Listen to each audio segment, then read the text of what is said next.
너희들 정말 이럴 거니? 내 집에서 나를 쪼아내고 너희끼리만 잘 살겠다고? 자식에게 증여한 아파트나 주택을 부양 의무 위반으로 되찾아오고 싶을 때 효도 계약서가 법적 증거로 채택되기 위한 필수 조건은 무엇인가요? 여러분, 인생을 살다 보면 참 기가 막힌 일들을 많이 겪게 되죠? 하지만 내 피부치, 내 목숨보다 아꼈던 자식에게 물건 취급을 당하며 문 밖으로 내쫓기는 기분은 겪어보지 않은 사람은 절대 모른답니다. 비가 억수같이 쏟아지던 어느 화요일 오후였어요. 정숙 씨는 평생 일궈온 자신의 집 마당에서 흙탕물에 젖어가는 낡은 짐가방들을 멍하니 바라보고 있었죠. 그 속엔 정숙 씨가 교직 생활, 30년 동안 입었던 단정한 정장들과 남편과의 추억이 깃든 사진첩들이 아무렇게나 삐져나와 있었답니다. 어머니, 제발 좋게 말할 때 가세요. 요즘 요양원이 얼마나 호텔 같은데. 그러세요? 여기 계속 계셔봐야 서로 얼굴만 붉히지. 뭐가 좋다고 이러세요? 번듯한 사업가로 키워놓은 아들. 진호의 입에서 나온 말은 장대비보다 더 차갑게 정숙 씨의 심장을 찔렀습니다. 며칠 전까지만 해도 엄마 사랑해요라며 어깨를 주무르던 그 아들이 맞나 싶어 눈을 씻고 다시 봐도 그 서늘한 눈빛은 분명 제 자식이 맞았거든요. 어떻게 사람이, 그것도 자식이 이토록 쉽게 변할 수 있을까요? 세상에, 여러분도 믿기시나요? 정숙 씨는 빗물인지 눈물인지 모를 액체를 닦아내며 결심했죠. 그래, 너희가 나를 부모로 보지 않는다면 나도 너희를 더는 자식으로 대접하지 않겠다라고요. 이야기는 6개월 전 평화롭기만 했던 그날로 거슬러 올라갑니다. 정숙 씨는 서울 변두리의 한적한 주택에서 퇴직연금과 남편이 남겨준 작은 건물, 임대료로 부족함 없는 노후를 보내고 있었거든요. 교직을 은퇴한 뒤에도 서예를 배우고 꽃을 가꾸며 정숙 씨의 삶은 정갈한 수묵화처럼 고요했답니다. 그런데 어느 날부터인가 외아들 진호가 하루가 멀다고 찾아와 한숨을 내쉬기 시작하는 거예요. 엄마, 이번에 새로 들어가는 프로젝트가 있는데 담보가 조금 부족해서요. 이 집 명의만 잠깐 빌려주시면 안 될까요? 어차피 나중에 다 제가 물려받을 집이잖아요. 옆에서 며느리 민지는 한술 더 떴죠. 어머님, 저희가 이제 합가해서 어머님 제대로 보필할게요.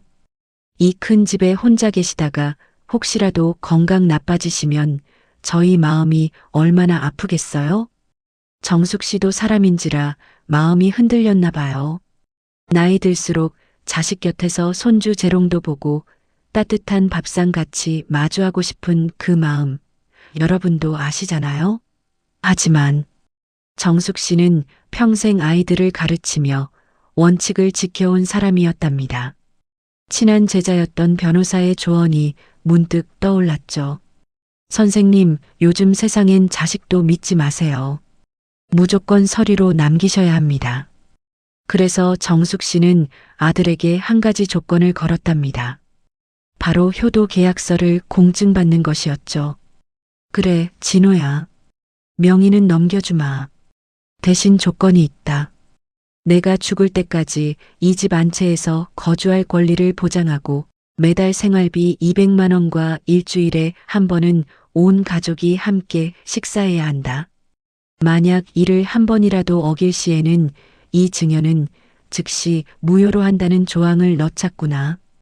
아들은 그게 뭐 대수냐는 듯, 아유, 엄마도 참 당연한 걸 뭘 서류까지 쓰고 그래요? 라며 호기롭게 도장을 쾅 찍었답니다. 그때까지만 해도 정숙 씨는 이 종이 조각이 자신을 지켜줄 유일한 방패가 될 줄은 꿈에도 몰랐겠죠. 자, 명예 이전 등기가 완료된 그날 밤, 정숙 씨는 남편의 영정사진 앞에서 조용히 의조렸습니다. 여보, 나 잘한 거 맞죠? 이제 우리 진호랑 같이 살게 됐어요. 하지만 그날 밤 창밖을 흔들던 불길한 바람소리는 앞으로 닥쳐올 거대한 폭풍을 예고하고 있었답니다. 부모가 증여한 재산을 자식이 가로채고 학대할 경우 법적으로 증여를 취소할 수 있는 부양의무 불이행의 구체적인 입증 방법과 효도 계약서의 실질적 효력은 어떻게 될까요? 여러분, 등기부등본에 아들 진호의 이름이 선명하게 새겨진 그날부터 집안의 공기가 180도 달라졌답니다. 며느리 민지는 기다렸다는 듯 안방 가구들을 하나둘씩 옮기기 시작하더라고요. 어머님, 이제 이 집 주인은 진호 씨잖아요. 관리비랑 세금도 저희가 내는데 거실 에어컨은 좀 자제해 주세요. 전기료가 얼마나 무서운지 아시죠? 지독하게도 아끼던 며느리의 입에서 나온 첫마디가 고작 전기세 타령이라니 정숙 씨는 귀를 의심했죠. 하지만 이건 시작에 불과했습니다. 약속했던 생활비 200만 원은커녕 식탁 위에는 정숙 씨가 평소 입에도 대지 못하는 자극적인 배달 음식들만 올라오기 시작했거든요. 진호야, 생활비는 어떻게 된 거니? 내 혈압약도 사야 하고 친구들 경조사도 챙겨야 하는데. 정숙 씨의 조심스러운 물음에 아들은 신문에서 눈도 떼지 않은 채 퉁명스럽게 대꾸하더라고요. 엄마, 요즘 내 사업이 얼마나 힘든데 그런 소리를 하세요? 여기 살게 해드리는 것만 해도 어딘데. 그리고 엄마 연금 나오잖아요. 그걸로 좀 쓰세요. 자식 힘든 건 안 보이세요? 세상에, 여러분도 믿기시나요? 명의를 가져갈 땐 간이라도 빼줄 듯 굴더니 이제는 제 어머니를 얹혀 사는 식객 취급을 하는 겁니다. 며느리는 한술 더 떠서 정숙 씨가 30년 넘게 아껴온 서재, 방을 자신들의 옷방으로 쓰겠다며 짐을 빼달라고 요구했죠. 평생 읽어온 책들과 교사 시절 제자들이 보내준 편지들이 거실 구석으로 밀려날 때 정숙 씨 가슴 속에서는 무언가 뜨거운 것이 울컥 치밀어 올랐답니다. 갈등은 정숙 씨가 가벼운 몸살로 누워있던 날 폭발하고 말았습니다. 물 한 잔 떠다 줄 사람 없는 적막한 집안에서 겨우 몸을 일으켜 주방으로 향했는데 거실에서 들려오는 아들 내외의 대화가 정숙 씨의 발걸음을 멈추게 했죠. 여보, 이 집 팔고 신도시 아파트로 가자. 어머니는 시설 좋은 요양원 보내드리면 되잖아. 요즘 거기가 천국이라며? 그럴까? 근데 어머니가 순순히 가실까? 효도 계약서 쓴 것도 좀 마음에 걸리는데. 에이, 그게 무슨 법적 효력이 있겠어? 자식이 부모 모시는 건 당연한 건데 서류 좀 썼다고 집을 다시 뺏기겠냐고. 요즘 세상에 그런 게 어딨어. 어둠 속에서 그 말을 듣던 정숙 씨의 손이 부르르 떨렸습니다. 자식이라고 믿었던 존재들이 자신을 낡은 가구 치우듯 처리하려 한다는 사실에 피눈물이 났죠. 하지만 정숙 씨는 전직 교사답게 감정적으로 소리를 지르는 대신 조용히 방으로 돌아와 서랍 깊숙한 곳을 뒤졌습니다. 거기엔 아들이 휴지 조각 취급하던 그 효도 계약서와 그동안 아들 내외가 퍼부었던 폭언과 방임의 증거들이 차곡차곡 쌓여 있었거든요. 그래, 너희가 나를 사람 대접 안 한다면 나도 법대로 너희를 대하겠다. 정숙 씨의 눈빛이 전과는 비교할 수 없을 만큼 단호하게 빛나기 시작했답니다. 폭풍 전야의 고요함이 흐르는 이 집구석에서 정숙 씨는 과연 어떤 반격을 준비하고 있는 걸까요? 효도 계약서에 명시된 부양 조건을 어기고 부모를 요양원에 강제 입소시키려 할 때 이를 즉시 중단시키고 증여된 부동산을 가압류하는 법적 절차와 대응 매뉴얼은 무엇인가요? 여러분, 결국 터질 것이 터지고야 말았답니다. 그날은 유난히도 안개가 짙게 낀 새벽이었어요. 정숙 씨가 거실에서 들려오는 낯선 사내들의 거친 목소리에 잠을 깼을 때 이미 상황은 돌이킬 수 없을 만큼 급박하게 돌아가고 있었죠. 마당에는 사설 구급차 한 대가 라이트를 켠 채 대기하고 있었고 아들 진호는 구급대원들에게 무언가 서류를 보여주며 다급하게 지시를 내리고 있었답니다. 어머니, 다 어머니 생각해서 그러는 거예요. 요즘 기억력도 가물가물하시고 혼자 계시다 사고라도 나면 어떡해요? 거기 가면 물리치료도 공짜고 영양사 선생님이 밥도 다 해드린다니까요. 제발 고집 좀 그만 피우세요. 짐짝 취급하며 정숙 씨의 마른 팔을 붙잡는 아들의 손길에 정숙 씨는 소름이 끼쳤습니다. 며느리 민지는 옆에서 한술 더 떠 정숙 씨가 평생 아껴온 자개장이며 교사 시절 받은 공로패들을 마당 구석으로 내던지고 있었죠. 어머님, 이 집 이제 저희가 내놨어요. 잔금 치르려면 집 비워줘야 하니까 얼른 차에 타세요. 나중에 짐은 저희가 다 정리해서 요양원으로 보내드릴게요. 비까지 추적추적 내리기 시작하는데 진흙탕에 굴러다니는 추억의 조각들을 보며 정숙 씨는 피눈물을 흘렸답니다. 30년 넘게 자식을 위해 헌신했던 세월이 고작 비에 젖은 짐가방. 몇 개로 돌아왔다는 사실에 심장이 갈갈이 찢어지는 것 같았죠. 너희들 정말 이럴 거니? 내 집에서 나를 쫓아내고 너희끼리만 잘 살겠다고? 내가 너희를 어떻게 키웠는데? 어떻게 나한테 이럴 수가 있어? 정숙 씨의 절규에도 아들은 눈 하나 깜짝 안 하더라고요. 오히려 이 집 이제 제 명의잖아요. 제 집에서 제가 나가라는데. 뭐가 문제예요? 법대로 하세요, 법대로. 라며 적반하장으로 고함을 지르는 게 아니겠어요? 그 순간 정숙 씨는 깨달았습니다. 이제는 정말 어머니가 아니라 피해자로서 싸워야 할 때라는 것을요. 정숙 씨는 떨리는 손으로 품속에서 스마트폰을 꺼냈습니다. 그래, 법대로 하자꾸나. 진호야, 너는 내가 평소에 녹음기 켜두는 거 몰랐지?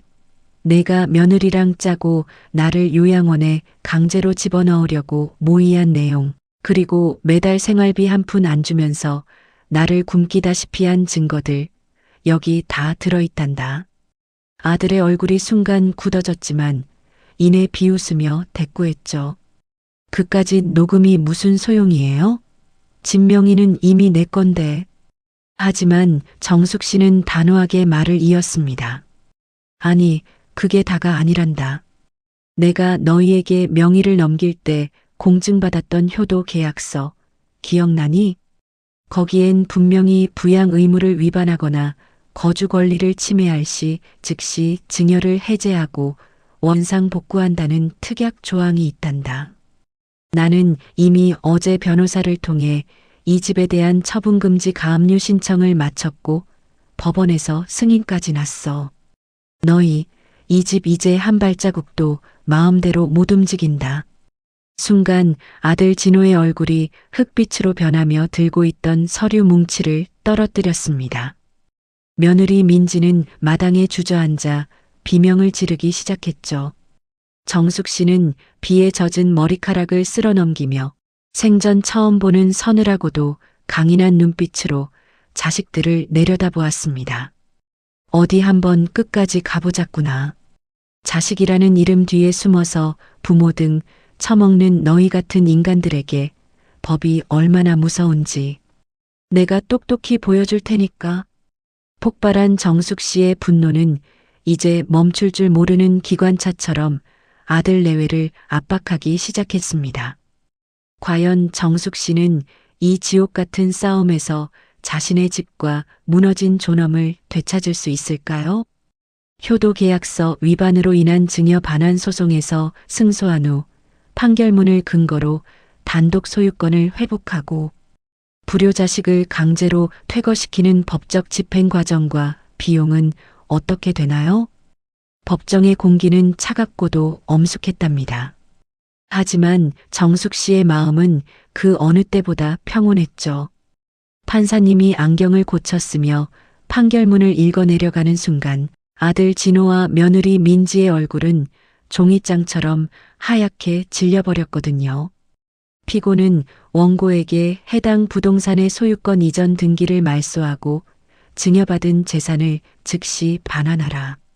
또한 그동안의 부양 의무 불이행에 따른 위자료 및 소송 비용 일체를 부담하라. 판결봉 소리가 탕, 탕, 탕하고 법정에 울려 퍼지는 순간 정숙 씨는 가만히 눈을 감았습니다. 그 소리는 단순히 재판의 끝을 알리는 소리가 아니었죠. 자식이라는 굴레에 묶여 스스로를 죄어왔던 낡은 사슬이 끊어지는 소리였답니다. 아들은 그제야 사태의 심각성을 깨달았는지 정숙 씨의 바짓가랑이를 붙잡고 바닥을 기며 울고불고 매달리더라고요. 엄마, 제가 잘못했어요. 사업이 너무 힘들어서 잠시 마귀가 씌었나 봐요. 제발 한 번만 기회를 주세요. 저 여기서 쫓겨나면 갈 곳도 없어요. 옆에서 독사처럼 굴던 며느리도 어느새 눈물 콧물을 짜내며 손이 발이 되도록 빌었죠. 하지만 여러분, 우리 정숙 씨가 누굽니까? 30년 넘게 아이들을 가르치며 잘못에는 반드시 책임이 따른다는 걸 가르쳐온 스승 아니겠어요? 정숙 씨는 흔들리지 않았습니다. 감정에 호소하며 화를 내기보다 오히려 아주 담담하고 서늘하게 아들의 손을 떼어냈답니다. 진우야, 너는 나를 엄마가 아니라 언제든 현금으로 바꿀 수 있는 집 한 채로 보았지? 나는 이제야 너를 내 자식이 아닌 탐욕에 눈먼한 사람의 성인으로 보게 되었단다. 너희가 나를 빗속으로 내던졌을 때 우리 사이의 천류는 이미 끝난 거야. 그러니 이제 그만 내 인생에서 깨끗이 나가주렴. 이게 바로 진정한 사이다 아니겠어요? 정숙 씨는 단호했습니다. 판결문을 근거로 즉시 강제 집행을 신청했고 아들 내외가 짐을 싸서 나가는 그날까지 단 한 번도 얼굴을 마주하지 않았답니다. 몇 달 뒤 정숙 씨의 일상은 몰라보게 달라졌습니다. 아들이 그토록 탐내던 그 큰 집을 미련 없이 정리하셨거든요. 대신 채광이 잘 들고 보안이 철저한 현대식 실버타운이 아닌 도심 근처의 정원이 예쁜 작은 빌라로 이사를 하셨죠. 남은 돈으로는 평생 꿈꿔왔던 장학재단에 기부도 하시고 못다한 공부를 시작하셨답니다. 이제 정숙 씨의 아침은 아들 내외의 눈치를 보며 차리는 밥상이 아니라 오직 자신만을 위해 정갈하게 준비한 일인 식탁으로 시작됩니다. 예쁜 찻잔에 담긴 차 한 잔을 마시며 정원 구경을 하는 그 시간이 얼마나 달콤할까요? 어머, 정숙 씨. 오늘 입은 셔츠 너무 잘 어울려요. 안색이 꼭 소녀 같으시네. 동네 이웃들의 진심 어린 인사에 정숙 씨는 환한 미소로 화답합니다. 이제야 비로소 누군가의 어머니, 누군가의 희생양으로 사는 것이 아니라 박정숙이라는 이름 석자를 가진 한 인간으로서의 존엄을 되찾은 것이죠. 여러분, 자식에게 모든 걸 다 주고 빈 껍데기로 남는 게 부모의 도리인 시대는 이제 끝났습니다. 나를 지키는 법을 아는 부모가 진정으로 존경받고 자식에게도 올바른 길을 가르치는 법이니까요. 오늘 사연 속 정숙 씨처럼 여러분도 자신을 가장 먼저 사랑하고 귀하게 여기시길 바랍니다. 비 온 뒤 땅이 굳어지듯 모진 풍파를 견디고 스스로를 구원해낸 정숙 씨의 앞날에 이제는 따스한 햇살만 가득하길 빌어봅니다. 여러분의 인생 드라마도 언제나 해피엔딩이길 응원하겠습니다. 시청해 주셔서 감사합니다. 여러분은 정숙 씨의 선택에 대해 어떻게 생각하시나요? 여러분의 소중한 의견을 댓글로 남겨주세요. 좋아요와 구독은 저희 채널에 큰 힘이 됩니다. 다음에도 가슴 뻥 뚫리는 사연으로 찾아뵙겠습니다. 감사합니다.